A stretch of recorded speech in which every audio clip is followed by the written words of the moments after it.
কোরআন মাজিদ সামনে রেখে সালাত আদায় করা যাবে কি?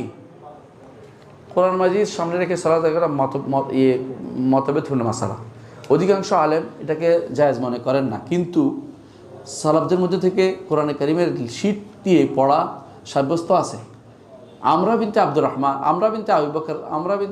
ইবনে আবু বকর, আমরা হচ্ছে আয়েশা রাদিয়াল্লাহু আনহার ভাইয়ের মেয়ে, তিনি আলেমা ছিলেন, বড় আলেমা ছিলেন, মানে ভালো আলেমা। তো আয়েশা রাদিয়াল্লাহু আনহাকে তিনি ইমামতি করতেন।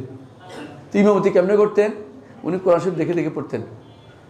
এই থেকে আরব দেশে কোনো কোনো জায়গায় দেখে দেখে পড়ে, এই একটা দলিল আছে বলতে তারা করে না। দলিল না থাকলে তারা করতো না, দলিল না থাকলে তারা কোনো কাজ করতো না। সুতরাং দেখলেই না জায়েজ হবে তা না, কিন্তু চেষ্টা করতে হবে না দেখে পড়ার। কয়েকটি কারণ। এক নম্বর হচ্ছে চোখে কোথায় তাকানো ইবাদত?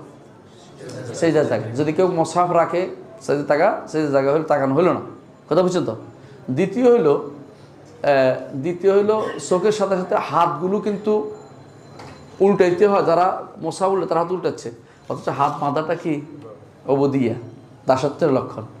3 নম্বর হচ্ছে ফুদুল, বাড়তি কাম। সালাতের ভিতরে বাড়তি কাম, একবার উল্টো একবার বন্ধ করে একবার এটা শরীয়তে বলে না। 4 নম্বর হচ্ছে খুশু খুদুটা নষ্ট হয়ে যায় এর মাধ্যমে, কারণ তো পড়ার দিকে নেসবত বেশি যাবে।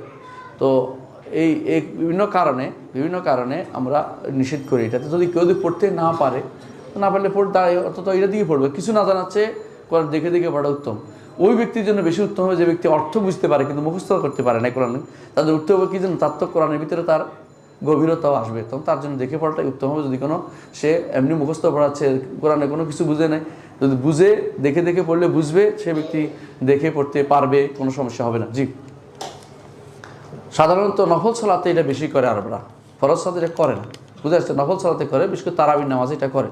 সুতরাং সেই হিসাবেই নফল সালাতে সীমাবদ্ধ থাকা উচিত। তারাবির সালাতে এটা যেন ফরজ সালাতে যেন না করে।